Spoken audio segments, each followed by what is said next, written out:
సభాధ్యక్షులు ఎంవిఎస్ శర్మ గారు, ఈ పుస్తకాల రచయిత రాంభూపాల్ గారు, అలాగే ప్రజాశక్తి మేనేజర్, అలాగే సంపాదకులు లక్ష్మయ్య ప్రసాద్, ఈ సభలో పాల్గొంటున్న పెద్దలు, మిత్రులు అందరికీ నమస్కారం. ఈ పుస్తకాలని ఆవిష్కరిస్తున్నది ఒక ముఖ్యమైన సందర్భంలో ఆవిష్కరిస్తున్నాం. ఈ 3 పుస్తకాలు ప్రస్తుత దేశంలో రాజకీయాల్లో, ఆర్థిక విధానాల్లో 3 ముఖ్యమైన అంశాలకు సంబంధించిన పుస్తకాలు. మొదటిది వ్యవసాయ పరిస్థితులకు సంబంధించి, రెండవది ఆర్థిక అసమానతలకు సంబంధించి, 3 ఈరోజు ప్రస్తుత రాజకీయాల్లో ప్రధానమైన అంశం మతం, అది నిర్వహించే పాత్ర, వాటికి సంబంధించి ఈ 3 పుస్తకాలు. ఈ సందర్భంలో నేను 3 విషయాలు చెప్పి నేను ముగిస్తాను. మొదటిది వ్యవసాయం గురించి. వ్యవసాయం గురించి, ఆ విధానాల యొక్క పర్యవసనాల గురించి చాలా రచనలు ఉన్నాయి. ఆ విషయాలు మీకు అందరికీ తెలుసు. కానీ ఒక్క విషయం చెప్తాను, ఎందుకంటే ఈ సభలో పాల్గొన్నాను కాబట్టి. ఇంతకుముందే ఈ ప్రకృతి వ్యవసాయం అని చెప్పేసి పుస్తకాన్ని ఇక్కడే రిలీజ్ చేశారు, ఉపన్యాసకులు ప్రసంగించారు. ఈ సందర్భంలో వ్యవసాయం గురించి ఒక విషయం చెప్తాను. ఈరోజు వ్యవసాయం కూడా ప్రకృతికి ఉన్న సంబంధం కన్నా రాజకీయాలకు ఉన్న సంబంధం ఎక్కువ. అందుకని వ్యవసాయాన్ని కూడా రాజకీయాలు నిర్ణయిస్తున్నాయి, వ్యవసాయాన్ని కూడా పెట్టుబడి నిర్ణయిస్తుంది, ప్రకృతి నిర్ణయించడంలో. వాస్తవంగా ప్రకృతి బాధపడుతుంది ఈరోజు జరుగుతుంది. రాజకీయం ఎందుకు నిర్ణయిస్తుంది అని చెప్పేసి అంటున్నానంటే, ఇప్పుడే చెప్పారు, ఆవుకు సంబంధించిన మూత్రం కానీ పేడ కానీ ఆవుని కేంద్రంగా చేసుకుని వ్యవసాయం చేస్తే అది ప్రకృతి వ్యవసాయం, అది గొప్ప వ్యవసాయం. అట్లాంటి వ్యవసాయాన్ని ప్రోత్సహించాలని చెప్పేసి ఈ పుస్తకం నేను చదవలేదు, ఈ పుస్తకంలో కూడా అదే ఉండొచ్చు, ఎందుకంటే ఆవు బొమ్మ కనపడింది కాబట్టి. అలాగే ఒక రైతు ఇక్కడ మాట్లాడారు, వారు కూడా ఆ విషయమే చెప్పారు. నాకు వచ్చే అనుమానం ఏమిటంటే, ఎందుకు గేదె కేంద్రంగా ఉండకూడదు వ్యవసాయానికి? గేదె కూడా ప్రకృతిలో భాగమే కదా. ఎడారుల్లో ఒంటి ఉంటుంది, గేదెలు ఉండవు, లేకపోతే ఆవులు బతకవు. కాబట్టి అక్కడ ఒంటి మీద వ్యవసాయం ఆధారపడుతుంది. అక్కడ వ్యవసాయానికి ఒంటి ఎందుకు కేంద్రంగా ఉండకూడదు? అలాగే మీకు సౌత్ ఏషియన్ కంట్రీస్ అంటే ఈక్వేటర్కి దగ్గరగా ఇటు ఉండే దేశాల్లో ఎండలు ఎక్కువగా ఉంటాయి, వర్షాలు ఎక్కువగా ఉంటాయి. అటువంటి ప్రదేశాల్లో నల్లటి జంతువులు అంటే గేదె కావచ్చు, అలాగే దున్నపోతు కావచ్చు, ఇటువంటి జంతువులు ఎక్కువ వ్యవసాయంలో ముఖ్యమైన పాత్ర నిర్వహిస్తాయి.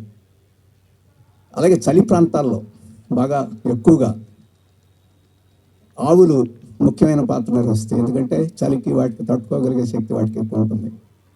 మన రాష్ట్రంలో కూడా చూడండి, రాయలసీమలో ఎక్కువ ఆవులు ఉంటాయి, కోస్తాలో ఎక్కువ గేదెలు ఉంటాయి. మరి ఏ ప్రాంతంలో ఆ జంతువులు వ్యవసాయానికి తోడ్పడేట్టు? ఐరోపాలో అయితే గుర్రాలు ఎక్కువ వ్యవసాయంలో ముఖ్యమైన పాత్ర నిర్వహిస్తాయి. మరి ఆ ప్రాంతంలో ప్రకృతి ప్రసాదించిన అనేక జంతువులు కావచ్చు, వృక్షాలు కావచ్చు, మొక్కలు కావచ్చు, అక్కడ వ్యవసాయంలో ముఖ్యమైన పాత్ర నిర్వహిస్తాయి. మరి వాటన్నిటికీ అంత ప్రాధాన్యత లేకుండా ఆవుకే ఎందుకు ప్రాధాన్యత ఇస్తున్నారని నా ప్రశ్న. దానికి కారణం ఉంది. అదేమిటంటే, మన కుల వ్యవస్థ ఎలా ఉందో వ్యవసాయంలో కూడా ఒక రకమైన కుల వ్యవస్థ ఉంది. మనం దానికి ఏం పేరు పెట్టాలో నాకు ఇప్పటివరకు పెట్టలేదు. కానీ ఈ వ్యవసాయంలో ఆవుకి ఎక్కువ ప్రాధాన్యత, గేదెకి తక్కువ ప్రాధాన్యత ఇవ్వడంలో ఈ వర్ణ విభేదం ఉంది. ఆవు తెల్లని జంతువు కాబట్టి అది గొప్ప జంతువు, గేదె నల్లని జంతువు కాబట్టి అది హీనమైన జంతువు. అలాగే మనుషుల్లో కూడా నాకు తెల్లవాళ్ళు గొప్పవాళ్ళు, నల్లవాళ్ళు హీనులు. అలాగే ఇక్కడ అగ్రవర్ణాల వాళ్ళు, బ్రాహ్మలు వాళ్ళు గొప్పవాళ్ళు, దళితులు అటువంటి వాళ్ళు హీనమైన వాళ్ళు, ఆర్యులు చాలా తెల్లటి వాళ్ళు, వాళ్ళు గొప్పవాళ్ళు, ద్రావిడులందరూ పొట్టివాళ్ళు, చట్టి ముక్కులు వాళ్ళు, నల్లటి వాళ్ళు కాబట్టి వీళ్ళు హీనమైన వాళ్ళు అని చెప్పేసి మనం ఏదైతే అంటున్నామో అది తీసుకొచ్చి వ్యవసాయంలో కూడా పెట్టారు ఇప్పుడు. అందుకని వ్యవసాయం సమాజానికి అతీతం కాదు, సామాజిక అసమానతలకు అతీతం కాదు, రాజకీయాలకు అతీతం కాదు. అందుకని ఈ ప్రకృతి వ్యవసాయం లేకపోతే జీరో వ్యవసాయం, సేంద్రీయ వ్యవసాయం ఈ పదాలతోటి మనం మెస్పరైజ్ అయిపోకూడదు. దీంట్లో సామాజిక అంతరాలు కూడా ఈ వ్యవసాయంలో ప్రతిబింబిస్తాయి అని చెప్పేసి మనం అర్థం చేసుకోవాలి. అందుకని వాటన్నిటిని విప్పి మనం చూడాలి. అందుకని ఆవు గొప్పతనం లేదు, ఆవు చెడ్డతనం లేదు, గేదె గొప్పతనం లేదు, చెడ్డతనం లేదు. అవన్నీ ప్రకృతిలో అంతర్భాగాలు. వీటి పాత్ర వాళ్ళు నిర్ణయిస్తున్నాయి. వాటికి ఆ గౌరవం ఇవ్వాలి. వాటిలో ఒకదాన్ని పవిత్రమైన దాన్ని చేసి ఇంకొక జంతువునో ఇంకొక పాయనో హీనమైన దాన్ని చూడటం అనేది మన యొక్క ప్రెజుడిసెస్ని, మన యొక్క తప్పుల్ని ప్రకృతిలోకి చొప్పించి ప్రకృతిని కూడా చెడగొట్టడం తప్ప ఇంకోటి ఏం కాదు. పెట్టుబడిదారులు ప్రకృతిని పొల్యూషన్ చొప్పించి చెడగొడుతుంటే మనం సామాజిక అంతరాలని, వైషమ్యాల్ని ప్రకృతిలో చొప్పించి వ్యవసాయాన్ని ఆ రకంగా చెడగొట్టి చూస్తున్నాం. అది మంచి పద్ధతి కాదు. ప్రకృతిని అంతటినీ గౌరవిద్దాం. అది గేదైనా పర్లేదు, ఆవైనా పర్లేదు, తెల్లదైనా పర్లేదు, నల్లదైనా పర్వాలేదు, ఏదైనా పర్వాలేదు. వాటన్నిటిని గౌరవించి అవి ఇచ్చే ఫలితాలు మనం స్వీకరించి దాన్ని ఉపయోగించుకునే పద్ధతి చేయాల్సి ఉంటుంది. అయితే ఇప్పుడేమిటంటే వీటన్నిటికన్నా ఈ ప్రకృతి వ్యవసాయం ఇవి ఇంతకుముందు ముగింపులో మా మిత్రుడు చెప్పాడు. ప్రకృతి వ్యవసాయం అనేది నేను ఒక్క ఉదాహరణతో చెప్తాను. ఒక పెద్ద ఫార్మా కంపెనీ యజమాని ఉన్నాడు. ఆయన పురుగు మందులు తయారు చేస్తాడు. పంటల మీద పడే పురుగు మందులు తయారు చేస్తాడు. ఆ పురుగు మందులు అమ్ముకొని కోట్లు గడించాడు. ఆ పురుగు మందులను అమ్ముకోవడానికి లక్షలు వినియోగించి అడ్వర్టైజ్మెంట్లు చేస్తారు. ఆ అడ్వర్టైజ్మెంట్లని మనందరినీ మెప్పించేదానికి పెద్ద పెద్ద సినిమా యాక్టర్లని వినియోగిస్తాడు. ఆయన ఈ ప్రకృతి పంటల బండే షాప్కి వెళ్ళి, పురుగు మందులు వేయని షాపులకు వెళ్ళి, రసాయన ఎరువులు వాడని ఆహార వస్తువులను కొనుక్కొని తెచ్చుకొని తింటాడు. దేశానికి మనకేమో రసాయన ఎరువులు, పురుగు మందులు అమ్ముతాడు. ఆయన మాత్రం ప్రకృతి వ్యవసాయాన్ని ఆసరా చేసుకుని వాటన్నిటిని ఎక్కువ కాలం బతకాలని చెప్పేసి అనుకుంటున్నాడు. ఈ వైరుధ్యం చూడండి. అందుకని ఈ ప్రకృతి వ్యవసాయాన్ని ఈరోజు ఇంతకుముందు ఆ మిత్రుడు చెప్పినట్టు కోట్ల ప్రజల యొక్క జీవితాన్ని మెరుగు చేయడానికి, ఆరోగ్యాన్ని మెరుగు చేయడానికి, వాళ్ళని సంరక్షించడానికి అవసరమైనంత పద్ధతిలో, మోతాదులో ఉత్పత్తి చేస్తే ఎవరికి అభ్యంతరం ఉండదు. కానీ ప్రపంచంలో కోట్లు గడించి వాళ్ళ ఆస్తులు ఏం చేయాలో తోచుకోక ఇప్పుడు బతికిన కాలం సాలదని, ఇంకా ఎక్కువ కాలం బతకాలని ప్రజలందరినీ సచ్చేదానికి పనికొచ్చేవన్నీ ఉత్పత్తి చేస్తూ వాళ్ళు మాత్రం సుఖంగా బతకడానికి పనికొచ్చే ఇట్లాంటి వ్యవసాయాల్ని ప్రోత్సహించి ఆ వ్యవసాయం ద్వారా ఉత్పత్తి అయిన సరుకును మామూలు సామాన్యమైన వాడు కొనలేని పరిస్థితిని తీసుకొచ్చి దీంట్లో ఉండే వెనక ఈ వర్గ ప్రయోజనాన్ని మనం అర్థం చేసుకోకపోతే ఈ ఎందుకు ప్రోత్సహించబడుతున్నాయి అని చెప్పేసి మనకేం అర్థం కాదు. నేను ఢిల్లీలో ఉంటాను. ఒకసారి మార్కెట్లోకి వెళ్ళి కొర్రలు కొన్నాను. హైదరాబాద్లో 120 రూపాయలు, ఢిల్లీలో 280 రూపాయలు. అదే ప్రకృతి వ్యవసాయం ద్వారా ఉత్పత్తి చేసిన కొర్రలు అయితే 560 రూపాయలు. ఏ సామాన్యమైన మనిషి అయినా కొంటాడండి. ఇంతకుముందు చెప్పిన వాళ్ళు తప్ప మనల్ని నాశనం చేయడానికి సరిపోయే ఉత్పత్తులన్నీ ఉత్పత్తి చేసి వాళ్ళు మాత్రం సుఖంగా బతకడానికి పనికొచ్చే ఉత్పత్తులు ఖరీదైనా కొనుక్కునే వాళ్ళు చేసుకోగలిగిన మాట తప్ప ఇంకోటి కాదు. అందుకని దీన్ని కూడా మనం అర్థం చేసుకోవాలి. ఇటువంటి విషయాలు, అటువంటి విధానాలని ఈరోజు మొదటి పుస్తకంలో కొన్నింటి మేరకు, చిన్న పుస్తకం కాబట్టి కొన్నింటి మేరకు రాంభూపాల్ వివరించారు. మీరు అవకాశం ఉంటే చదవండి. ఇక రెండో విషయం అసమానతల గురించి. దీని గురించి కూడా ఎక్కువ చెప్పను. కానీ అసమానతలు ఎంత వెగటు పుట్టించేది, ఎంత రోత పుట్టించేట్టు భారతదేశంలో పెరిగినాయి అనేది మనం అర్థం చేసుకోవాలి. ఈరోజు అమెరికా సంపన్నమైన దేశం అంటున్నాం. మన దేశంలో ఉన్నంత అసమానతలు అమెరికాలో కూడా లేవు. మన దేశంలో సగటు ఆదాయం, ఈ లెక్కలు కొద్దిగా అటు ఇటు ఉండొచ్చు, మారవచ్చు. సగటు ఆదాయం $400, $500 ఉంది. అదే చైనా యొక్క సగటు ఆదాయం 4000 దాకా పెరిగింది. అమెరికా యొక్క సగటు వ్యక్తి ఆదాయం $40,000 ఉన్నది. ఇంత వ్యత్యాసం ఉంది. ఇంత వ్యత్యాసం ఉన్న అమెరికాలో అసమానతల యొక్క వ్యత్యాసం తక్కువగా ఉంది. మన దేశంలో అంత ఎక్కువగా ఉంది. అంటే మన దేశంలో పేదరికం ఉన్నా కానీ ఆ పేదరికంలో సంపన్నుల యొక్క ఆస్తులు చాలా తీవ్రంగా వేగంగా పెరిగిపోతున్నాయని చెప్పేసి మనం అర్థం చేసుకోవచ్చు. అది చాలా వెర్రి తలలు వేసే పరిస్థితి ఉంది. 2014లో అదానీ గారి ఆస్తి 44,000 కోట్ల రూపాయలు. ఇప్పుడు 2024లో అదానీ గారి ఆస్తి 7,80,000 కోట్ల రూపాయలు. 10 సంవత్సరాల్లో ఇన్ని రెట్లు ఎలా పెరిగింది? ఏం కష్టపడి సంపాదించాడని పెరిగింది?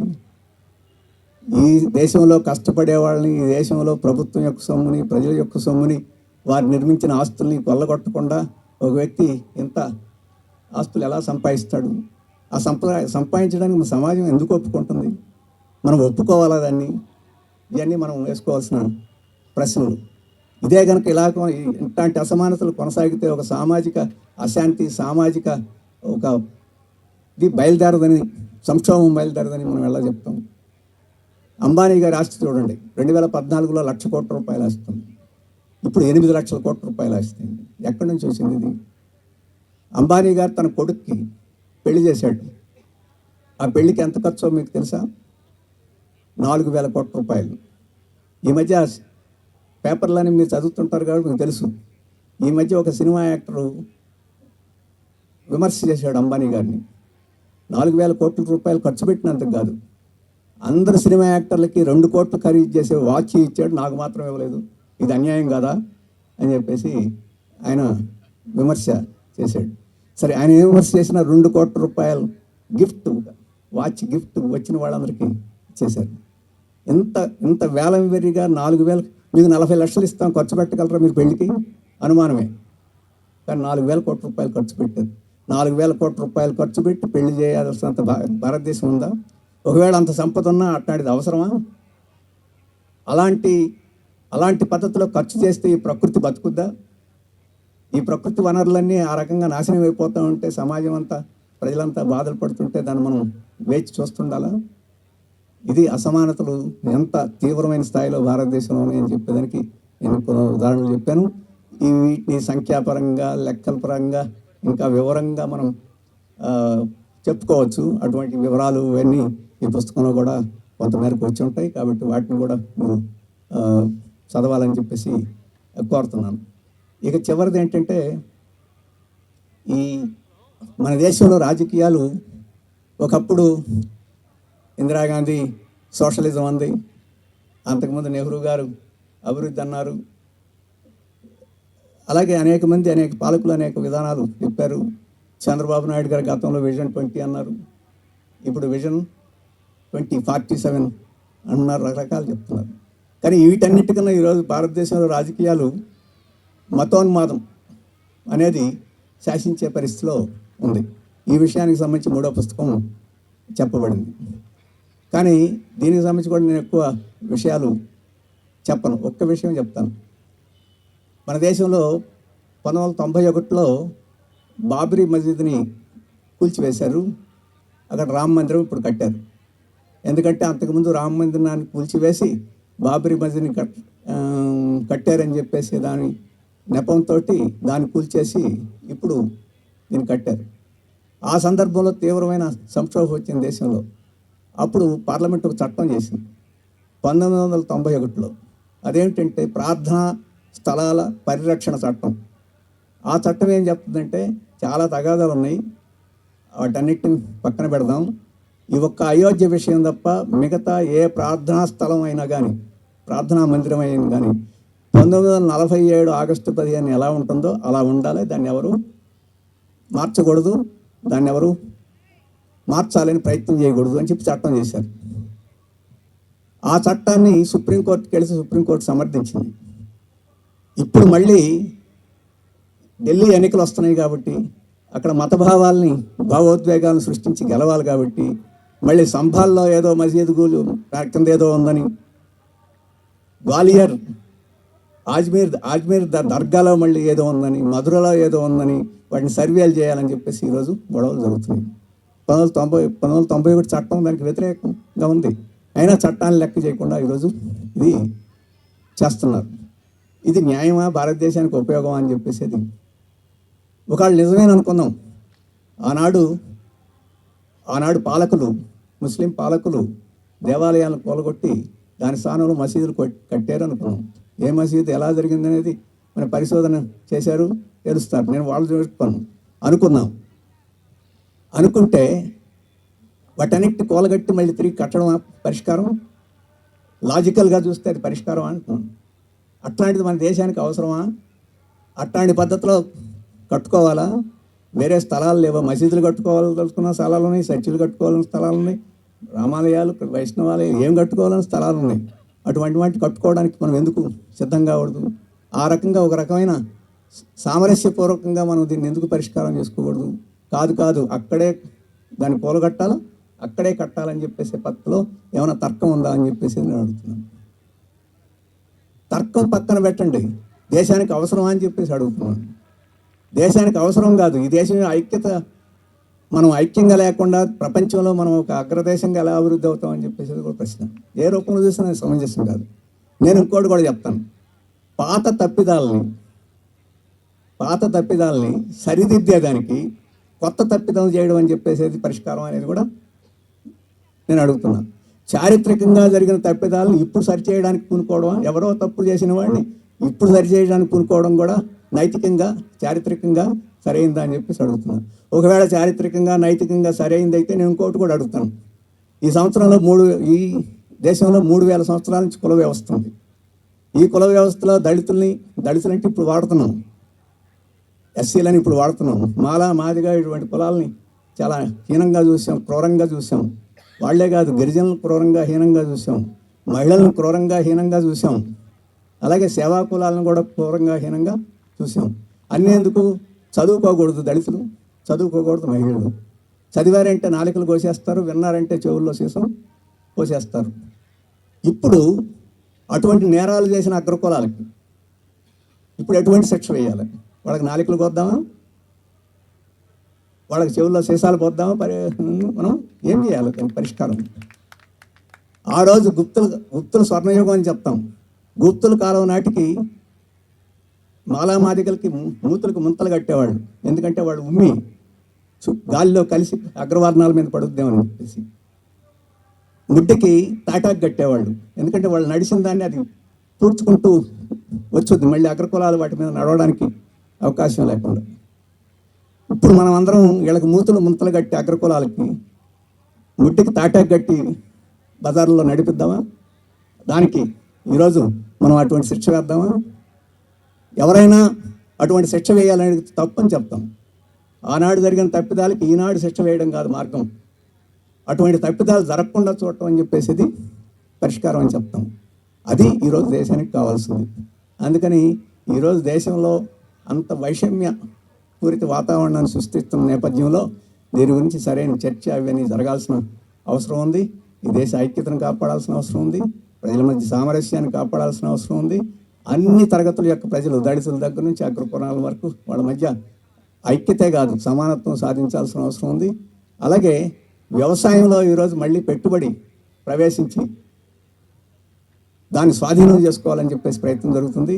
ప్రపంచంలో మన దేశం ఉన్నంత పెద్ద వ్యవసాయం ఎక్కడా లేదు. చైనాలో కూడా లేదు. మన దేశంలో ఉన్నంత సారవంతమైన భూమి లేదు.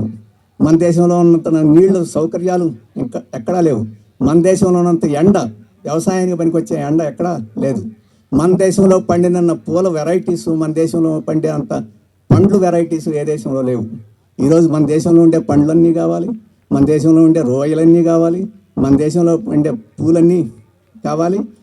ఇవన్నీ అమెరికాలోను, యూరోప్లోనూ ఎక్కడ పండవు. అందుకని మన ఆహారం మానేసేసి ఇవన్నీ పండించి వాళ్ళకి సరఫరా చేస్తే వాళ్ళు సుఖంగా బతుకుతారు. అది మనం చేయలేము. కాబట్టి ఈరోజు పెట్టుబడి ఇక్కడికి రావాలి, ప్రపంచ పెట్టుబడి ఇక్కడ రావాలి వ్యవసాయంలో. అందుకనే 2027లో చంద్రబాబు నాయుడు గారి విజన్లో 40% పెద్ద పెద్ద కార్పొరేట్ కంపెనీలకి వ్యవసాయం మన రాష్ట్రంలో అందించాలి 2047కి అని చెప్తున్నారు. అంటే వాళ్ళు ఇటువంటి ఉత్పత్తి చేసేదానికి. అలాగే ఇప్పుడున్న చిన్న 2 ఎకరాలు 3 ఎకరాలు అన్నారే, ఈ 2 ఎకరాలు 3 ఎకరాలు వాళ్ళు వాళ్ళ వ్యవసాయం చేసుకోలేరు కాబట్టి వాటన్నిటిని కలిపి కాంట్రాక్ట్ పద్ధతిలో పెద్ద కంపెనీలకి అందించాలి. అప్పుడే ఈ వ్యవసాయంలో మార్పులు పెద్ద పెట్టుబడికి జోక్యం చేసుకునే దానికి ఇప్పుడు ఎక్కడెక్కడో లాభం సంపాదించుకుంటున్నారు, వ్యవసాయంలో కూడా లాభం సంపాదించుకోవడానికి ఈ కంపెనీలకు అవకాశం ఇచ్చే పరిస్థితి ఉంది. వీటన్నిటిని అర్థం చేసుకోవడానికి ఈ పుస్తకాలు పనికొస్తాయని చెప్పేసి నేను ఆశిస్తూ నాకు ఈ అవకాశం ఇచ్చినందుకు ఆర్గనైజర్స్కి, విన్నందుకు మీకు అందరికీ ధన్యవాదాలు తెలియజేస్తూ సెలవు. నమస్కారం.